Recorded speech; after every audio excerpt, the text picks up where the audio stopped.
I'm Kushan Avadar. I'm Ariana Brocious. And this is Climate One. When most people think of Hawaii, they picture turquoise water, palm trees, maybe a Mai Tai on the beach.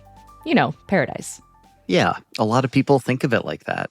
But for the people who actually live there, island living is both beautiful and poses a lot of real significant challenges. Here's one.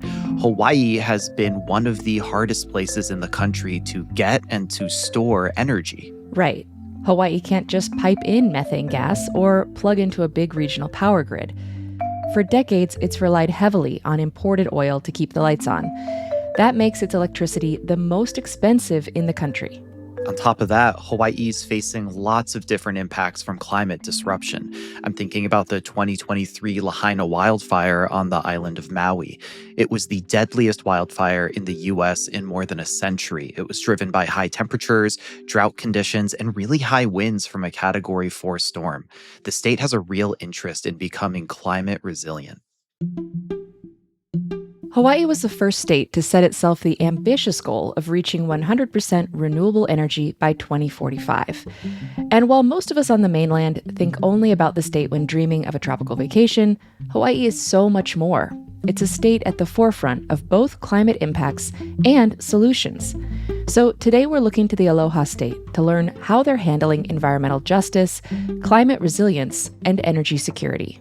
And on that last point about energy security, if the state wants affordable, reliable power, it has to generate it locally, which could mean leaning into what they do have. They've got strong winds and they've got abundant sunshine. And that starts to look like the challenge facing many regions around the world. Places that don't have big oil or gas reserves, but do have enormous renewable potential. For them, wind and solar aren't just climate solutions, they're about the necessity of energy security. In the last decade, renewables have become a greater share of Hawaii's energy mix. In 2024, solar provided about 22% of the state's total electricity. And Hawaii's governor, Josh Green, is really committed to decarbonization.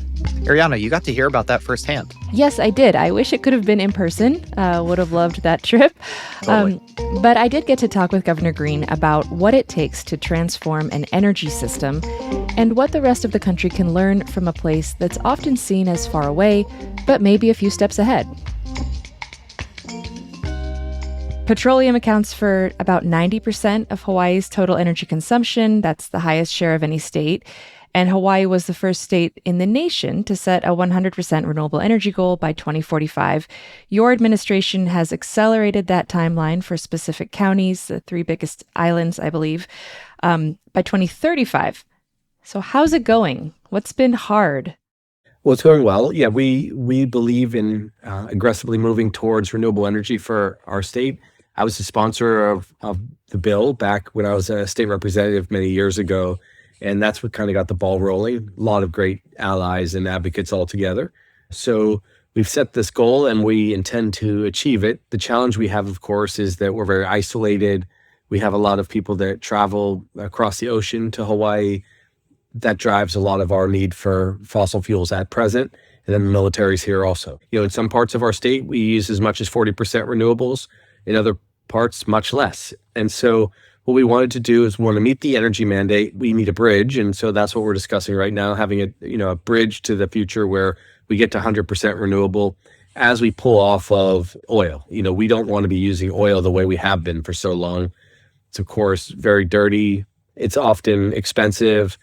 Even now we're seeing spikes in, fossil fuel costs because of the war in Iran. So there's so many different, consequences of being in a global community that relies on fossil fuels. We're trying to wean ourselves off. And we're also putting extra effort into all of the renewable options that we still have. Right. And you've said liquefied natural gas, LNG, should be part of the mix as you decarbonize. That's not necessarily a popular position in Hawaii or among some climate advocates.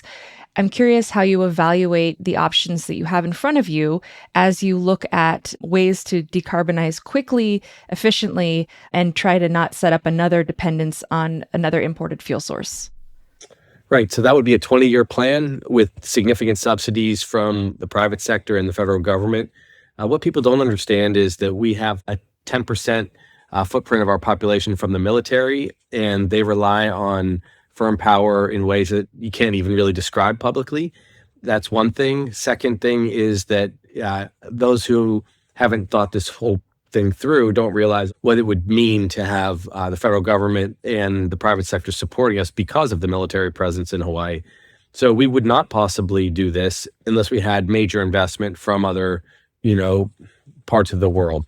I'm cognizant of the fact that the federal government currently is not committed to renewables in the way it was recently.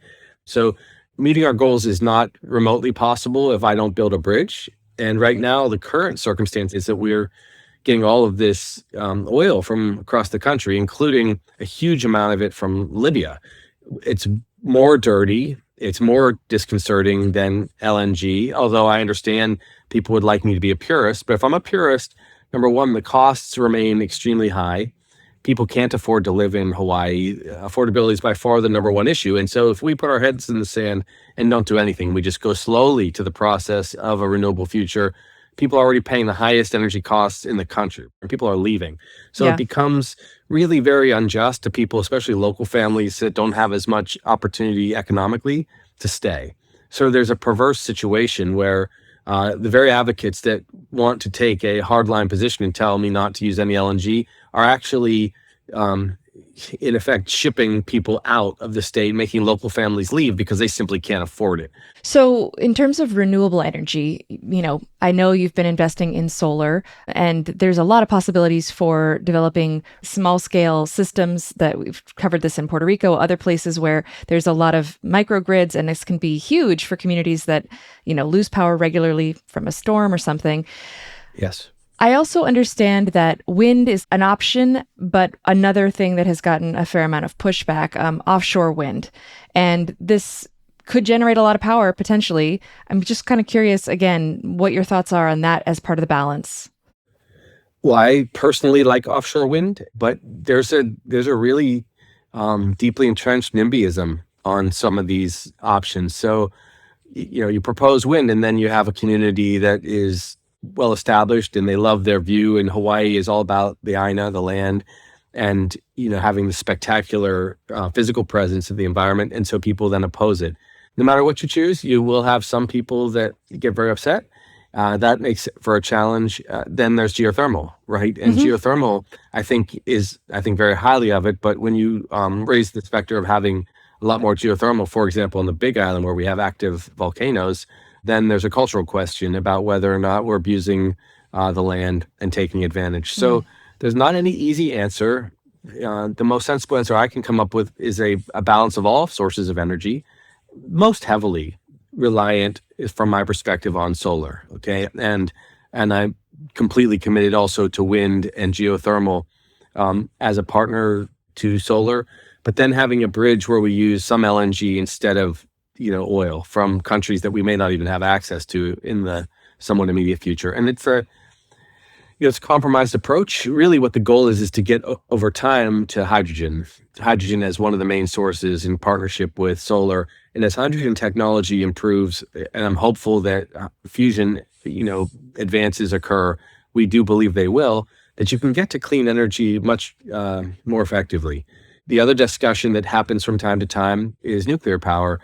We have concerns about that in the islands, of course. There's also a constitutional prohibition on it. So you'd really be reaching if you went there. Although people should be aware that we have a lot of nuclear reactors in the islands. They're just in the form of submarines. So our best bet would be gradually to move towards a partnership that can use hydrogen technology and solar technology and geothermal.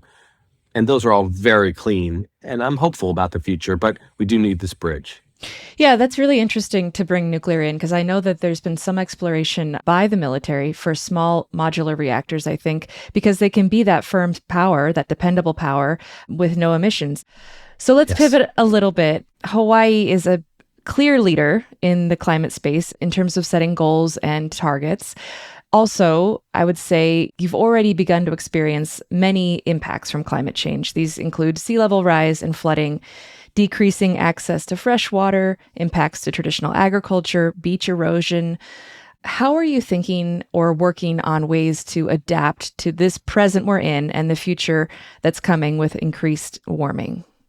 Right. So we took a very bold position and we passed the first climate impact fee in the country. Mm. We went through a tragedy on August 8th, 2023, where we had the Maui wildfire, and everyone's, I think, aware of that. That fire took 102 of our loved ones and displaced, over 13,000 people and did $13 billion of damage.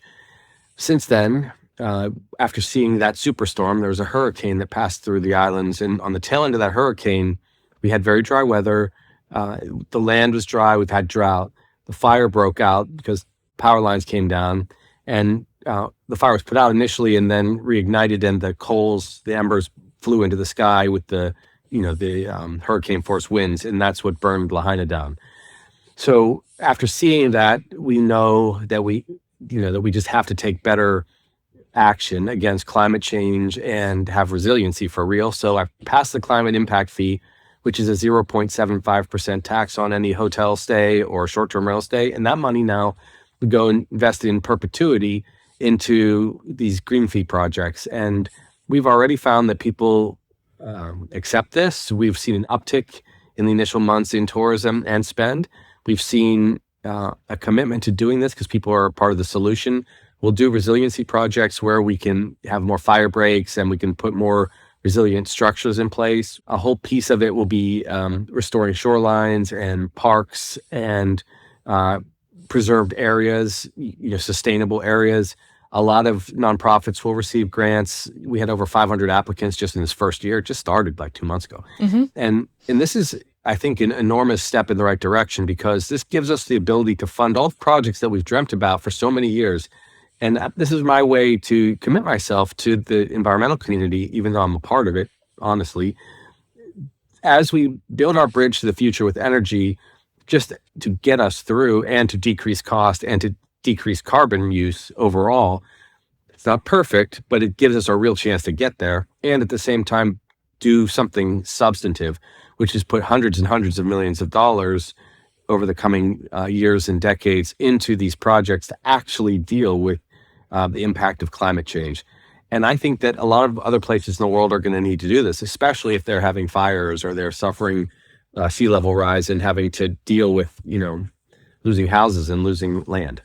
This is really interesting to me because I think you're capturing something very special about Hawaii, which is that it is this point of pride for Americans. It's this incredibly beautiful place that has very special resources and people love going there. And so I'm really encouraged to hear you say that there hasn't been, that there's actually been an increase in tourism, that people are supportive of this, because I had a question for you around the Lahaina fire, wondering if, I know there was an initial dip in tourism, people may be feeling it wasn't appropriate, but because that's such a big part of the economy, you want to encourage it. So do you think that the fires affected the way the tourism industry operates and like the way that tourists approach traveling to Hawaii?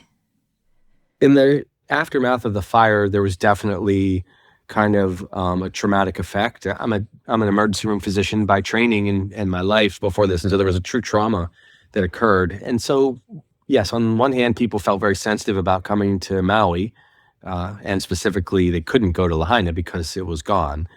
So that had just a functional reality for people to deal with. Plus, as you went into the holiday season, it wasn't right for people, they felt, and I understand this, to go to a place where so many people were devastated or displaced. I mean, I had 8,000 individuals living in hotels for about a year. Yeah. And we made sure no one became homeless. And we really dealt with this in some incredible ways. But, people were staying in hotels while other tourists would be coming. So that created, a deep psychological challenge. Also, we needed people to come. A month after the fire, I began the process of opening up again another month hence, so 2 months after, just to let it begin, because these were people's jobs and they had to survive. Most people wanted to work, though it was hard. So there were definite challenges. Now, having said all that, it's really booming now because we're rebuilding, and we settled all of the cases without actual lawsuits in court in less than a year. No one's ever done that in the history of mankind. So we did that by really relying on the sense that we are a family here in Ohana. That's the word we use. Even the partners that you wouldn't expect to come together, like the energy company and the county, and normally they'd be suing each other, and the homeowners, we made sure that we healed faster, and that's why we settled everything. Those who lost a loved one, there was one additional person that passed, so there were 103 fatalities in the end. Actually, 102 out of the 103 families resolved the difference, and are able to move forward now faster, many years faster than normal. It's heartbreaking, but we're moving forward and we're healing. That's what tourism looks like too here. And though there's a lot fewer places to go and stay in Lahaina right now, it's coming back. We built 1,044 transitional houses, my team. The feds with FEMA, we worked carefully together because, like you said earlier, people have been here. They're coming for their honeymoons or their weddings and their kids' first birthday. So people love Hawaii. And I made sure to capture that sentiment with very conservative and very liberal politicians and very, different groups, that everyone had to work together to save this place. And that's why we are healing and recovering way faster. But now people are starting to come back to Maui. Now some of the short-term rentals are being rebuilt. The hotels are essentially all unaffected. So it's extraordinary to see.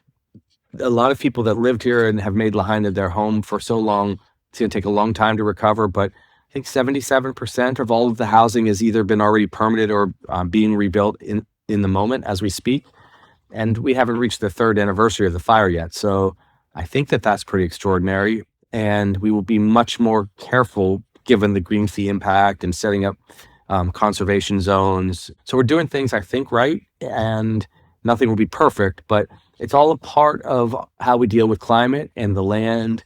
And that's why I take both a very pragmatic approach to getting us to these incredible renewable goals, and also one that doesn't make it, impossible for people to stay.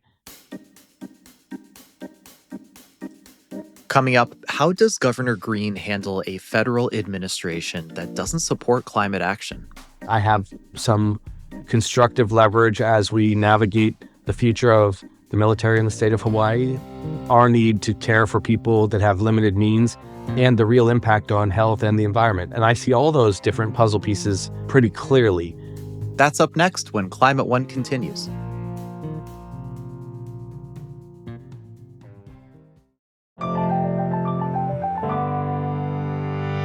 Let's get back to my conversation with Hawaii Governor Josh Green.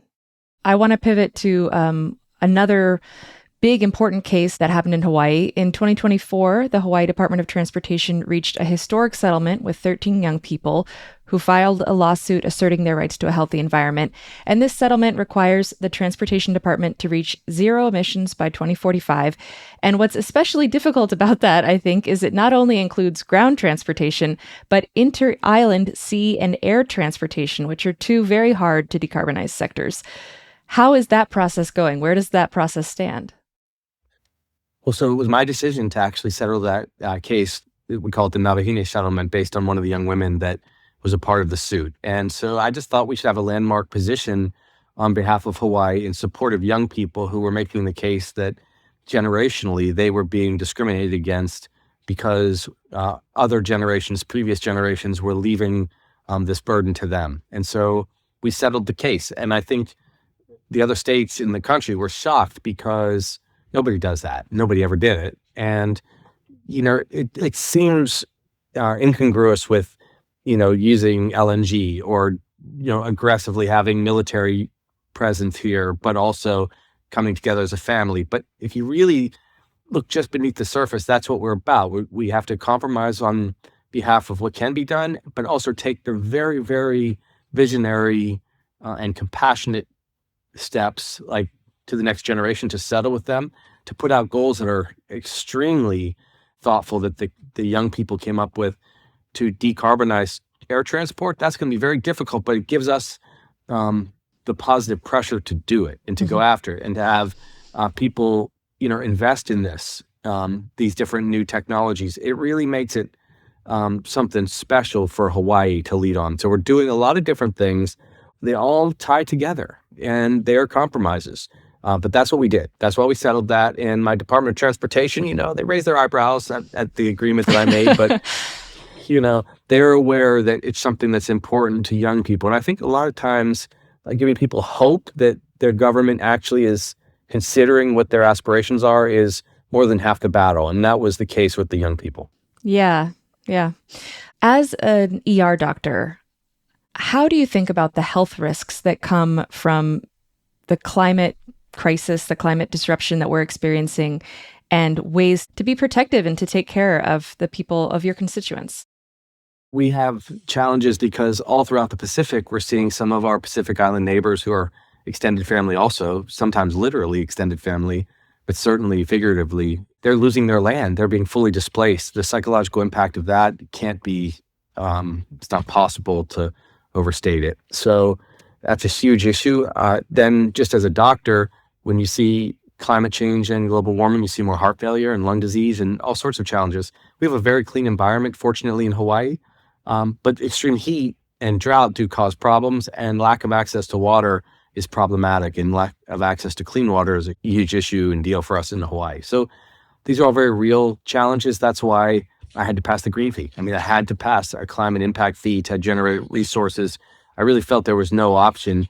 But interestingly, in my first 2 years as governor, I was unable to convince the legislature to take that leap of faith until they realized that after the wildfire, we really had no choice. And that's what came from the tragedy. And sometimes from tragedy comes opportunity to do good things or just an awakening. You have to sometimes play the hand that you're dealt. I've been dealt a much more conservative federal administration that's pulling back from renewables.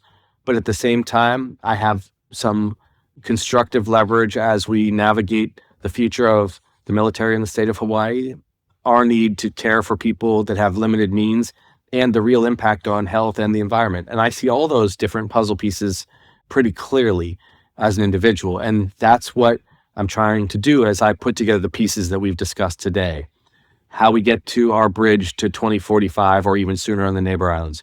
What energy combination do we use to pull back from our worst offender, which is oil from the Middle East? How do we settle with next generations and those who have been displaced in a way that is civilized and also aspirational? And then finally, what action do you really take, which was the green fee, to put some money there to do something. And I think it becomes a fascinating case study. I can't say we've done everything right, but I will tell you, if I didn't do something on each of those, if I just walked away from one of those solutions, the others would collapse because we didn't have the green fee, wouldn't have resources to deal with sustainability. If we don't have a bridge, there's no way I can meet any of the milestones because I still have far, far too much oil from previously Russia, now Libya and other countries. If I didn't settle the cases, no one would trust me. And so if you look at it in its totality, I think we've come up with a pretty unique approach to resiliency and climate. Josh Green is governor of Hawaii. Thank you so much for joining us on Climate One. Thank you. Now let's hear from one of the young people involved in the lawsuit we spoke about earlier against the Hawaii Department of Transportation. Rylee Brooke Kamahele is a climate advocate and was one of the youth plaintiffs in the lawsuit. She started working as an environmental activist when she was 10. I live on Oahu, and I live in the very center of the island, so I'm basically like 20 to 30 minutes away from the beach at all times and 20 to 30 minutes away from like a hiking trail. My mom loved the water, so I grew up there. And then my dad was a mountain person. And so I was always out hiking outdoors with him. When I was younger, the beach was like a staple in everything we do. If we ever had spare time, we had an early day from school, that's where we would go. I feel like when I was younger, I saw a lot more like sea life swimming around with us. You could see the coral kind of just like degenerate and die. And so plastic pollution was kind of my start and my into activating for climate change. Yeah. Well, let's talk a bit about some of your activism, because you've been civically engaged since you were quite young. What initially motivated you to take action in your home community? I went to the beach one day with my mom and I saw a native Hawaiian sea turtle like entangled in fishing wire and just plastic. And I freaked out. I was probably like 5 or 6 and I was panicking. My mom, of course, helped me out. She called all the right people. The turtle was fine. Well, then that kind of led me into like a rabbit hole of why was this in the ocean? why did people put that in the ocean for animals to get entangled in? Like, that's messed up. I started speaking on bills. My parents like to tell everyone that I was like raised in the capital, and our city and county, Honolulu Hale is what we call it, because I was just there so often. I spoke on bills against cetaceans in captivity, sunscreen bans. I was a part of the plastic phase out bill in Hawaii since I was 10 years old too. It took a really long time to get passed. There were a whole bunch of youth on that board, and I was like the youngest kid that was involved. And so I got to grow up with those slightly older than me youth activists and kind of just follow in their footsteps. You were one of 13 plaintiffs in the case Navahine versus Hawaii Department of Transportation, which was filed in June of 2022. You and your fellow youth plaintiffs argued the state violated your constitutional rights by pursuing fossil fuel-based transportation policies, and that those contributed to greenhouse gas emissions. As a plaintiff, what evidence did you give to demonstrate how these state-level decisions affected your quality of life? So some of the personal effects that I talked about in my statement was my food and like staples and things that I eat, like poi being affected because of drought and just the plants not growing correctly. My dad, like I said, is a big mountain person. We have a bunch of native plants that grow at our house that we eat also. And drought and just the crazy changes in weather really affected us that way. And the food that we grow for ourselves and our animals. Aside from that, I talked about anxiety for my future kids and the kids that I work with and how are their futures going to look. So really fighting for that next generation. I talked about being able to firsthand see the decrease in sea life and in the coral and just fish populations, and kind of seeing my islands, like my home that I grew up in, that I want to raise a family in, degenerate right in front of me. In 2021, so when we first started the lawsuit, when we were working with it, we were trying to figure out why I was having a bunch of health issues. Whenever we would have heat waves or like cold fronts, I would wake up in really bad welts all over my body, and then those would bruise and just stay on my body forever. And we found out that that was an allergic reaction to the temperature change being so crazy and up and down. And so we also included that because I have a chronic condition. So you actually have a chronic illness related to the effects of extreme weather. Yes. I'm sorry to hear that. What was it like to be involved in this case? What did it feel like to participate in the depositions and other things like that? When I first got involved in the case, I kind of saw it as like a challenge because I've entered bills and resolutions. I've spoken on bills. I've talked to all of the senators and the representatives, but I never like sued the government like that. Like I've gotten awards from the government, but I've never been on that opposing end. The deposition was so scary. Before my deposition, our oldest plaintiff went and got deposed, and she had a bad experience with the other side's lawyers. And so it was just nerve-wracking for us, sitting there for hours, being stared down by somebody on the other side, and them questioning your every move. She had a really fat stack of papers on like every little link she could find on me, and I had to go through every single one of them. Wow. I'm really competitive, and so I flipped it so that I saw it as a game, so it wasn't as scary and as nerve-wracking for me. And so it was a lot, but in the end, it was worth it. We got the changes we wanted to see, so I'd go through it again. Well, yeah, let's talk about that. So 2 years later, the youth plaintiffs, you all, and the state reached a settlement that commits Hawaii to decarbonize its transportation sector by 2045. This is a huge achievement in the world of climate litigation. And importantly, the settlement also recognizes youth's constitutional right to a life-sustaining climate. What did you think about the outcome of this? When we first heard we were settling, I think all of the plaintiffs were a little worried because it sounds like we're lowering our standards to meet theirs. Our attorneys sat on a long Zoom call with us going over what every little thing in the settlement meant in that long paper. And we all agreed with it. The settlement was basically everything we asked for. I think there were like a few minor tweaks that the DOT was okay making for us. One of the terms of the settlement is a youth council, and I'm one of the 5 plaintiffs on that, which is great. And then one of the good things about our settlement also is that we can go back to court if anything strays from what we agreed to on the settlement. Yeah. Interesting. So that's a little bit of reassurance for us, I guess, because if it somehow does flip and it does change or they're not doing their side, we can take them back to court. Yeah. This is a really important decision, I think, for people in the climate world, but I'm curious what other people your age, other, peers of yours in Hawaii think about it, if they even know about it. When we were going through seeing if we were going to trial and when we were going through court, we had a lot of different high schools and middle schools, even elementary schools, talk to our attorneys or send letters and make videos for us, telling us how they're supporting us and they're backing us.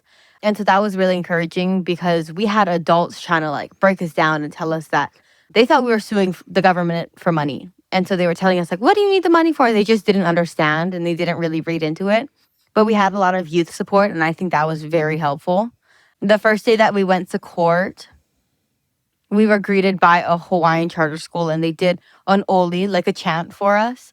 And then they came and they sat in on our court hearing. And so we filled up both sides of the court with all youth. And being surrounded by that was really strengthening, I think, because we walked there, all the plaintiffs together, and we were a little bit panicky. It's scary going into a courtroom and having attorneys against you.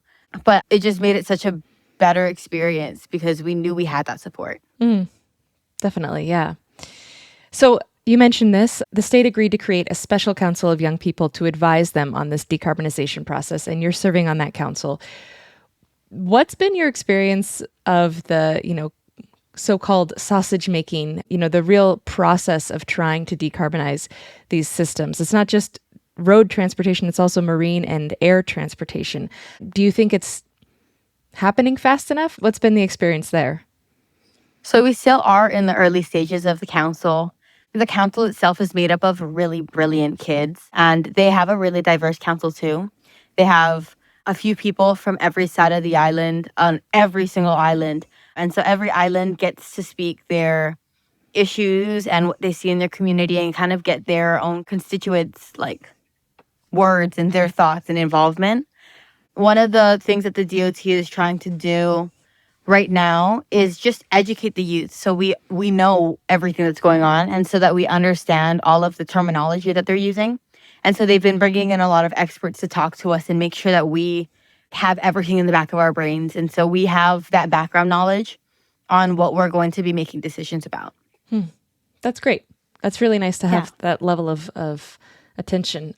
Why does youth input matter in crafting this decarbonization plan? Youth input is so important because it doesn't come from like a biased place. There's no money involved for youth. It's really just, we see a problem, let's figure out a solution.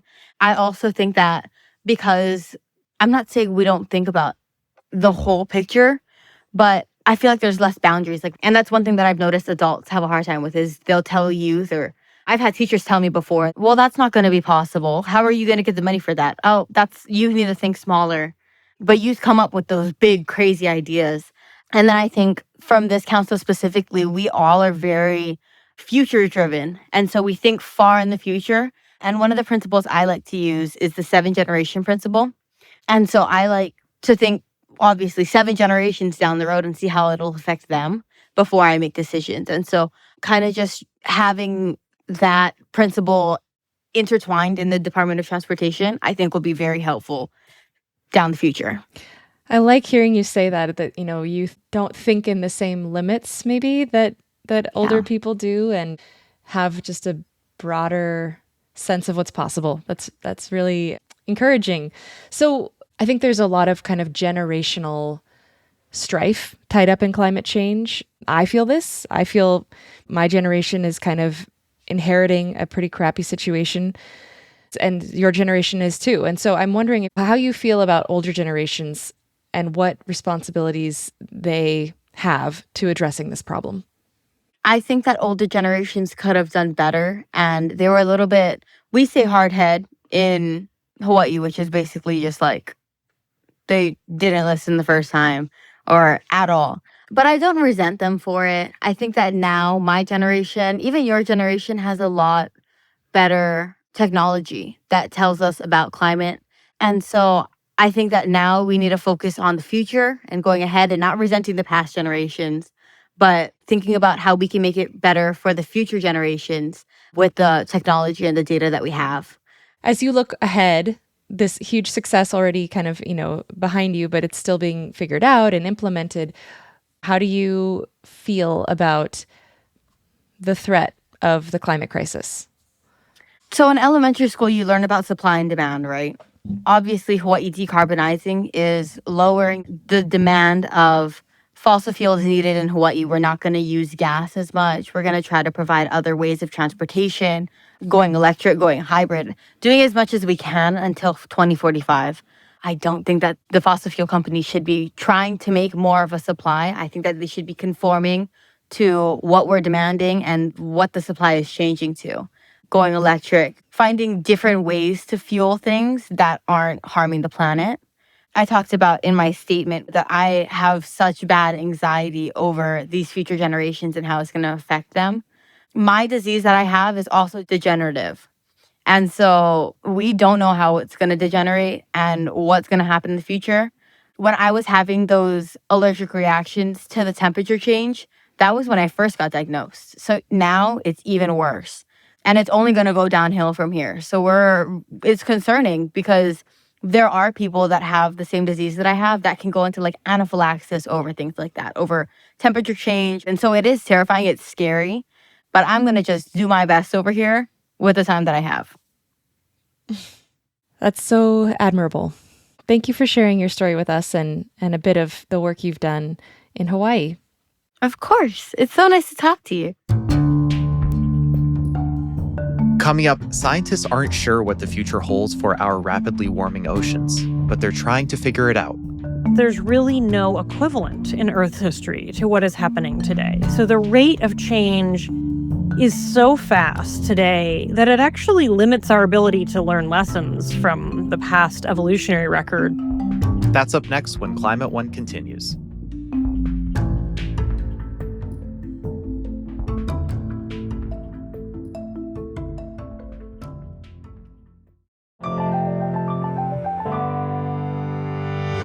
Oceans cover more than 70% of the planet and help regulate the climate that makes life on Earth possible.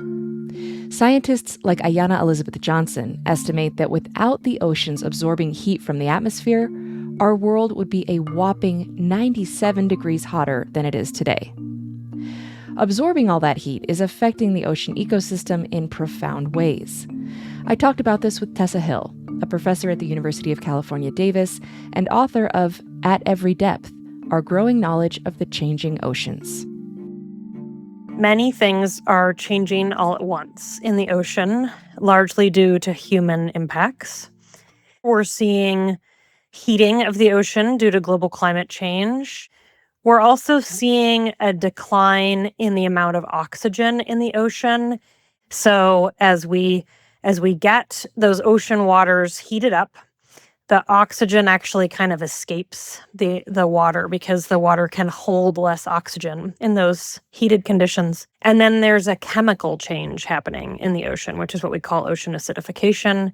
And that's simply because the ocean absorbs about 30% of that carbon dioxide that we put into the atmosphere through our human activities. And so as the ocean absorbs that, the chemistry of the ocean fundamentally changes.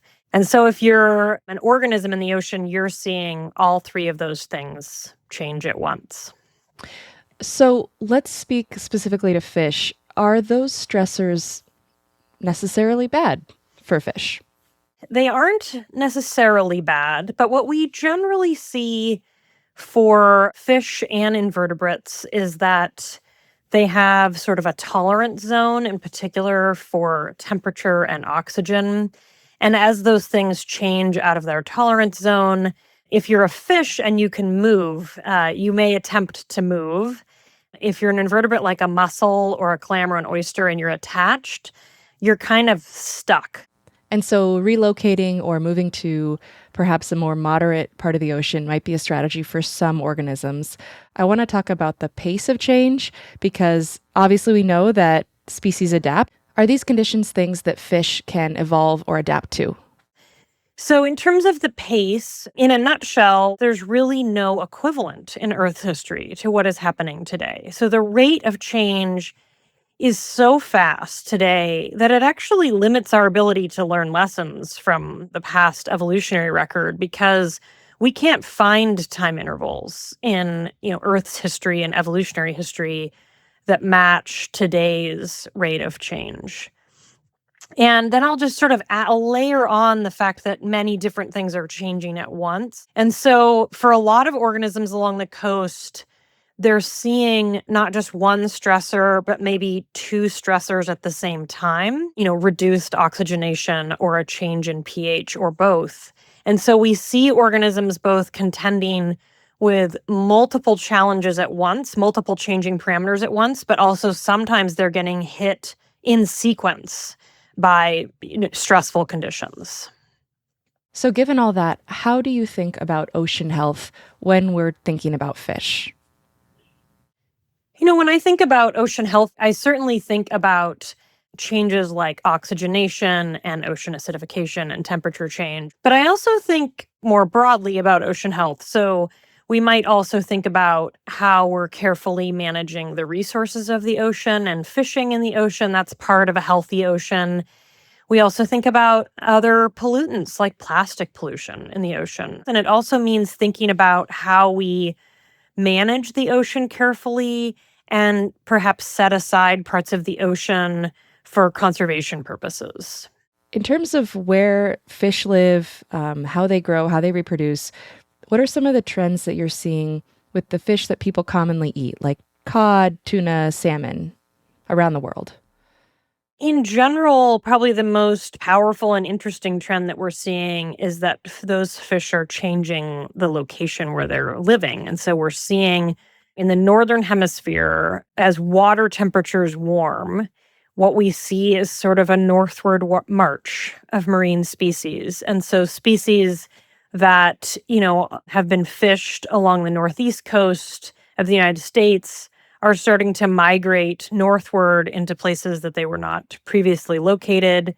We're seeing the same thing on the west coast of the United States, and fishing communities who are relying on those species as the subject of their catch and contributing to our coastal economies are having to adapt and move with them. That's a big deal. If you've been a multi-generational cod family, that's going to change a lot, right? Yes, I think this is where we start to talk about how climate change then forces climate adaptation on our part. So the fish themselves are adapting, which is what you've been getting at. But that means those of us who are reliant on those fisheries are also required to adapt. And that may mean fishing in new places, in places that are farther away or harder to get to, which makes it more expensive. It also means fishing for different species. And so that may require changing, the gear on your boat or the type of boat you're using or the number of people that you take out with, your crew. And so all of these things are time consuming and they're expensive. And we're sort of asking the fishing industry to pivot very rapidly because of these climate change impacts on their industry. And can you just give us a sense what proportion of kind of the world's protein comes from the oceans? Because it's quite a lot, right? Oh, yes. It's a significant amount of the world's protein comes from the ocean. And we often don't think about this in the United States because we tend towards other protein sources to some degree. But if you look globally at countries around the world, the ocean provides a very significant amount of protein.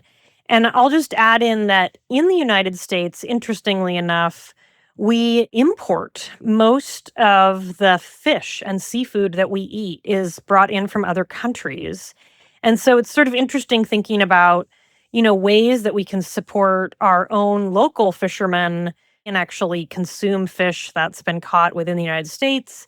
But also it means, supporting people in this climate adaptation path that we're on. Would you say there are particular species that are emerging as winners or losers in this changing ocean environment?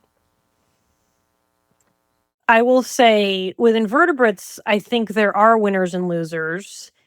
And a lot of it has to do with whether or not they're sort of tolerant of a wide range of conditions and or can adapt rapidly to changing conditions. We see a lot of variability in how organisms in the ocean respond to changing environmental conditions. And that's a good thing because anytime there's sort of a variety of responses, that tells you that there's a little bit of a window. There's a potential for adaptation and there's a potential for species that are going to be robust to these changing conditions. And so I think there's a couple ways that we help. One is that we fundamentally have to address the challenge of climate change. We have to address the emissions of carbon dioxide to the atmosphere. That is the underlying challenge, that we're addressing through this whole conversation. But the other thing we can do is sort of arm organisms with some tools to adapt and to be safe and resilient in these changing times. And one of the ways we do that is through conserving areas of the ocean that can be sort of refuges as the world changes quite a lot. Building stronger connections between our coastal communities and our scientific community is something that's really important and also really, gets us moving in the right direction. Along the US West Coast, there are tons of examples of sustainable shellfish farmers who are working hand in hand in partnership with scientists at universities to try to address climate change. And there are also examples of researchers at Oregon State University who have worked very closely with the fishing community to get oceanographic sensors for things like temperature and oxygen put right out onto the fishing gear so that we can understand how the conditions are changing right where the fishermen are catching fish and crab. And so it's a great partnership because the fishermen are basically contributing a huge resource, which is that they're out on the water every day. They know the water better than any of us. And they're, helping scientists get sensors in the water right where it matters for the fishery. And I think that's a great example of thinking about how we adapt together, because in order to adapt to climate change, we need to know where it's happening. We need to know where the impacts are. And so it's not something we can go into with our eyes closed. We need all of the eyes on the water, the fishing community, the coastal community, tribes, scientists, everybody. Tessa Hill is an oceanographer and professor in the Earth and Planetary Sciences Department at the University of California, Davis, where she teaches and researches oceanography and climate change. Tessa, thank you so much for joining us on Climate One. Thank you so much for the opportunity. It was a great conversation. Hey everyone, it's Kush and Ariana. It is the end of our show, and that means it's time for Climate One More Thing. Ariana, what do you got? Yeah, I read a great article earlier this week that was about successes and iterations in getting electric buses to work in cold climates. So basically, the story is that the city of Madison, Wisconsin, which is a college town, began rolling out electric buses, I think a few years ago. And they were having a lot of issues with them because batteries don't do that well in cold temperatures. And Madison gets like legit So cold. Yeah. But they didn't let that defeat them. The technology continued to improve, and the city itself actually installed overhead chargers on certain routes. And basically now the buses are doing great in cold weather, including when the temperature dropped to -4 degrees Fahrenheit. Wow. So the actual university shut down because it was so cold, but the buses kept still going. ran. Oh, that's great. Did the Yeah. overhead chargers make a difference with like the cold adaptation? Yeah, they seem to help the batteries kind of like fuel up quickly as needed. Because I think the main thing that happens with batteries in cold climates is that they just lose their charge much more quickly than they would in warmer temperatures. But when you have kind of like top up stations along the way, it makes it possible, even if it's draining faster. That's really cool. It's really funny. My Climate One More Thing this week is also about public transportation going electric, but it's not in the Great US. minds. Yeah, tell me right? more. Great minds. Oh, thank you. I feel so flattered to be in the same like brain space as Ariana Brocious. I found this article about Stockholm having a ferry that flies, like not literally, but almost. It's called the Candela P12. It's like a 30 about a 30-passenger electric boat that's got 3 carbon fiber wings mounted beneath the hull. So as it picks up speed, the wings generate lift underwater, like the wings on an airplane, and it raises the entire vessel above the water, and it cuts drag, it runs on electricity, and it uses a fraction of the energy of their normal ferries that use diesel. And to put it into perspective for you, the travel time is nearly cut in half because it's faster, and the carbon emissions go down 94% compared to diesel. And that matters because even though ferries are a small part of Stockholm's transit network, the diesel ferries account for nearly half of the city's total public transport emissions. So that's pretty That is cool. incredible. Yeah, and also you're riding on a flying boat.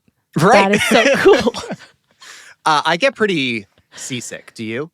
I don't, thankfully, because Okay. I really, really like being at sea. Yeah, so I just wondered how it would feel to be on it if you're like even higher up and experiencing the waves. But I don't know. It sounds cool.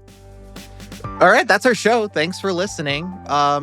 Listen, folks, do me a favor. If you like what you hear and you want to read, you like reading, sign up for our newsletter. We're at climateone.org. Check it out. Good stories. Climate One is a production of the Commonwealth Club. Our team includes Greg Dalton, Brad Marshland, Jenny Park, Austin Colon, Megan Basilia, Kushan Avidar, and Rachel Lacey. Our theme music is by George Young. I'm Ariana Brocious.